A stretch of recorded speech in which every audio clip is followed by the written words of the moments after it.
car number 43 for Todd Stiles of Ledyard, Connecticut. That is Jack Crosby, Dan Lavoie, Conrad Cody, Robbie Bouchard, and Kevin Allen to fill out the 30-car starting field for this afternoon's 20-lapper, all sponsored by Mark's Auto Parts of East Granby.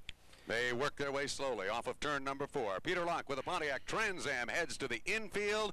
Butler picks up the pace, and the green flags are out. We're racing at Stafford in a feature event for the late models. Into turn number 1. Larry Cody gets right around sideways in front of the entire field, does a 360, and everybody makes it through. It is flying Brian McCarthy, the Fitz Machine, car number 41, out in front. As they head off of turn number 4, McCarthy, followed by George Brayton. The 47 of Fox is third. Zentarski is in fourth. The battle for the number 1 position is in doubt at the present time, but Brian McCarthy, with almost a brand new automobile, only one race under its wheels to this date, now opening up a fine lead over Brayton and Tommy Fox. McCarthy works well off the 4th turn, slip slides a bit as he sets it up to come down the front straightaway. Meanwhile, back in the field, it's wholesale swapping action as the drivers look to shuffle the deck, working towards the front of the field with 2 posted on the scoreboard. Larry Charbonnier played a little game of bumper hook, but they were managed to get themselves separated. Everybody runs into turn number 3. It is still the 41 out in front. Fox and Brayton side by side. Here comes Zentarski. It's a 3-way battle for second. Down on the inside, Zentarski makes a move, trying to get by Brayton as they head back for turn number 1. Norman Plantier in car number 14, holding on to that 5th spot, would like nothing better than to pick up his 15th career win on his final day of competition here in the late model stock car division. He just got by the 19A of Al Rondeau, while car number 47 of Bob Sira running in the top 10, as some of these drivers have already lost sight of the leader but continue to dice it up looking for positions. Bob Green, J.J. Goff, Chuck Docherty, all trying to battle their way to the front. Phil Rondeau also on the move. Jimmy Ward taking down the biggest paycheck of anyone in this division in the 1987 season, sits back in car number 22 with a long way to go as well. Black flag out for car number 69, Larry Charbonnier. Meanwhile, back up front, it's Brian McCarthy opening up a sizable lead over the remainder of the field as everybody else is locked in a duel for their position. Tommy Fox able to break away just a bit from George Brayton in the number 2 position. Fox now looking to chase down Brian McCarthy as we go 3 wide up into turn number 3. It's Zentarski on the high side, Brayton in the middle, and Norman Plantier down on the inside, working strong on the apron, but it looks as though he couldn't quite get the job done last time by. Some of the most incredible racing out of this season has come from this division as the 47 of Sira gets a little bit out of shape. He's able to gather it back nicely. We continue to run under green. 6 laps posted on the scoreboard. It is still McCarthy out in front. Off the turn he comes. The Fitz Machine, car number 41, leads them across the line. Fox is second. Brayton is third. Zentarski is fourth. Here comes Chuck Docherty down on the inside with the 79. Norm Plantier up on the outside in the blue and white car number 14. And Al Rondeau in the 19A as they head down into turn number 3. Well, it's Phil Rondeau in the 19 down on the inside of Norm Plantier. He's working his way towards the front. Keep in mind, he picked up 11 wins out at the Waterford Speed Bowl. He was a multiple victor here at Stafford. He'd like nothing better than to end the season on a winning note. And right now, it's pedal to the metal as he works down on the inside of Plantier. But Plantier, not about to give an inch, would like nothing better than to pick up a win on his final day of competition. They remain side by side up in turn number 3. Brian McCarthy smokes the tires. It could be he's got a motor problem as smoke now continues to pour from underneath the back end of that automobile. We're going to have to keep an eye on car number 41. He's the leader, but it looks as though he could have a mechanical problem. Sure does. There's a lot of smoke coming off the right rear quarter of that car, and it may be, as you say, coming actually from the engine compartment. It looked to be a lot of smoke inside the cockpit of that race car as Brian came by the last time around. Yellow flag is out as we have a host of cars spinning down in turn number 2. All but one is able to refire and get going again. That is car number 43. Ward? One more time around for the halfway point in this Mark's Auto Parts sponsored 20-lap feature event for the late model stock car division. Well, Larry Charbonnier in car number 69 was kind of limping around the speedway hoping for a... Back in, we could look for a start. It is Fox and Brayton. Here we go. Fox stands on the throttle. Brayton tries to hang in there, but here comes Chuck Docherty down on the inside. Off the turn they come. Fox will lead them across the stripe. Docherty moves in for the second spot, and Chuck Zentarski tries to make hay while the sun shines as well. Off of turn number 2, here comes Plantier down to the inside with a 14. It is Fox, Docherty, Brayton, the 14 of Plantier, and right alongside is the 8 of Zentarski. Here they come off the turn. They'll complete lap number 10, and the halfway marker is out. It's a dead heat at the line as Chuck Docherty and Tommy Fox went side by side to complete lap number 10. That was the halfway point of this 20-lapper, and Docherty emerges as your leader down the back straightaway. Tommy Fox settles in the number 2 position. Norm Plantier, not about to call it quits as of yet, works the inside of George Brayton. Plantier is running 4th, Brayton is 3rd, but they continue to run side by side, smoke the tires off the 4th turn, and they're down across the line to complete lap number 11, but they've got Phil Rondeau right on their back bumpers. Rondeau now looks to the inside of Brayton as Plantier has parked himself in the number 3 position. They work the back straightaway with Rondeau just 1 car length behind Plantier. Brayton now runs 5th. Now it's the 6X of Bobby Green. He's looking to make a move into the top 5 with that automobile. He'd like to pick up the win in the last event of the 1987 season here at Stafford. Car number 5 goes around this. Tom Carey Jr. over in turn number 4, right below the Andre Charbonneau tower. He refires the machine, but it looks like he has a flat left rear tire. And we also have a problem down in turn number 1 as car number 7X is involved in the mishap.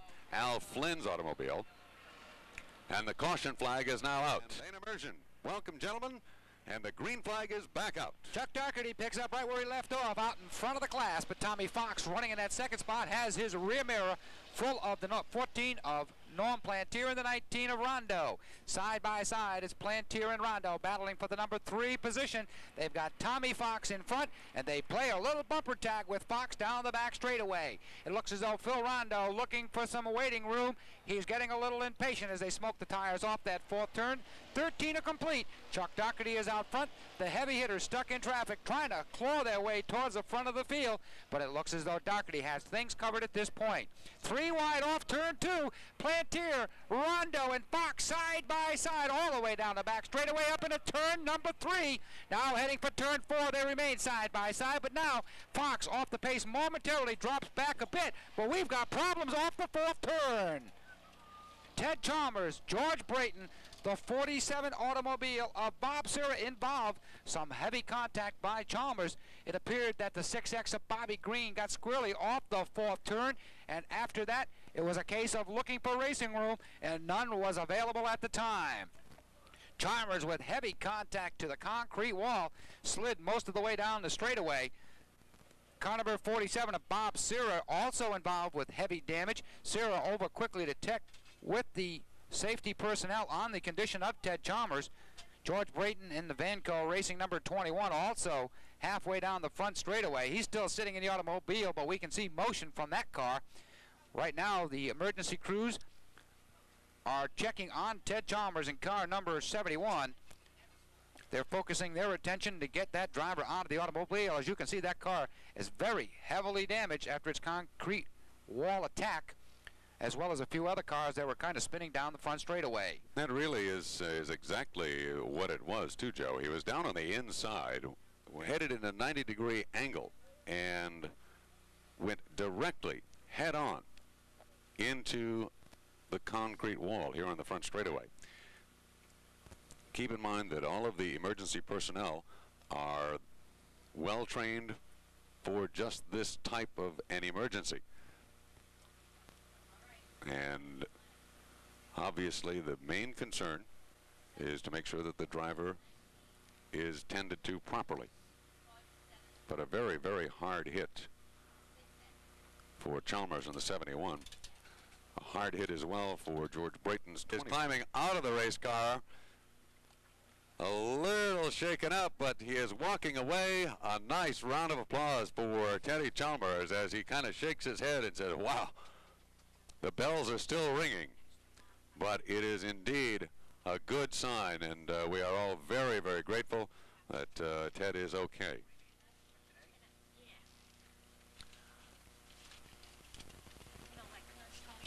Very heavy damage done to car number 71. Event for the SK Modifieds. And then we will begin the pre-race activities, the Charlie Jarzembek Memorial Race, this year's 200-lap modified Coca-Cola Fall Final. And what a race it will be. All of that still to come here this afternoon. And he's got the wind out of him. They're just checking him out, and he's going to be all right. But this car, the motor is pushed all the way back to the point where it's touching the firewall. And I just think that car's history, and we can just thank goodness that he's all right too. So back up to you. Pat, thank you very much, and that is very good news. Thank you for the report on that. Once again, Joe, take it away. Well, we'll try again, Russ. We're down here just inside the wall, just by the accident scene. We asked that everybody take out their ticket stubs as they entered the Speedway today. Everyone has a... Laps of this feature event. The pace car is in. Green flag is back out. Here comes Chuck Docherty. Down on the inside, Docherty leads them at the line. Rondeau is in second. It is Fox in the 47 and the 14 of Plantier side by side for third. Then it is Cody, Green, Zentarski, and Goff in that order as they run for turn number 3. 15 laps will be posted this time around, and Chris Hopkins holds the 5 lap to go. Signal in the air as the 19 of Rondeau dives to the inside. Docherty tries to squeeze the door shut, but Rondeau hangs on down low, and Rondeau jumps out into the lead as they head down the back straightaway. J.J. Goff goes around with car number 18, but the lead duo runs side by side. Rondeau now manages to pick it up off of turn number 4, and a brand new leader at the stripe. It is car number 19 out in front. Rondeau has the lead, followed by Chuck Docherty in car number 79. The 47 of Tom Fox runs in the 3rd spot. Docherty and Rondeau now playing bumper tag. Here comes Docherty back on the inside. They swap paint off of 4. They lean on each other. Chris Hopkins looking very closely as the two touch again going into turn number 1. It is a battle royal for the lead with only 3 laps remaining. Docherty on the inside, Rondeau up on the outside, but the caution flag is out as car number 5 for Tom Carey goes around between 3 and 4. It's a terrific jump, and the green flag is out. Rondeau leads Docherty as they cross the start-finish line. It is Rondeau, Docherty, and Fox heading for turn number 1. Docherty tries to find running room down on the inside. He sticks the nose of the white Chevrolet way down low. Rondeau holds on the high groove. They head now for turn 3. Rondeau closes the door. Docherty says, I've got my foot there. I'm staying there. Off the turn they come. Inches separate the two cars as they cross the line one more time. 2 laps are shown from Chris Hopkins. The lead duo again swapping paint in turns 1 and 2. Off the second turn, 500 feet. That's the length of the backstretch as they run virtually glued together into turn 3. Through 3 and 4, Docherty has an advantage now. Docherty and Rondeau off the turn. Docherty brings it way up high. Rondeau drops back to second, and now Rondeau will look to the inside. Into turn 1 they go. Rondeau on the inside, Docherty now up on the outside. They swap the lead again, and here comes Rondeau over to move in for position number 1. Fox now puts the nose of the 47 in contention. It's a 3-way go. Docherty gets around sideways from the Fox machine. At the line, it'll be Rondeau, Fox, Docherty, Zentarski, Cody, and Bennett. And what a race it was. Phil Rondeau doing a masterful job, taking down the win, and Tom Fox coming on in the last turn to upset the second place holder and move in to lay claim to it himself. Tom Fox picks up second. The 3rd place after leading going into the final circuit, car number 79, Chuck Docherty. Anything beyond that, even that, in fact, is unofficial. But that's the way they crossed the line. Your feature winner, Mr. Phil Rondeau of Baltic, Connecticut, fresh off his 5th victory. And Mark's Auto Parts of East Granby has the beautiful trophies here at the start-finish line. They'll be presented momentarily. Phil Rondeau, all I can say is that was one heck of a race.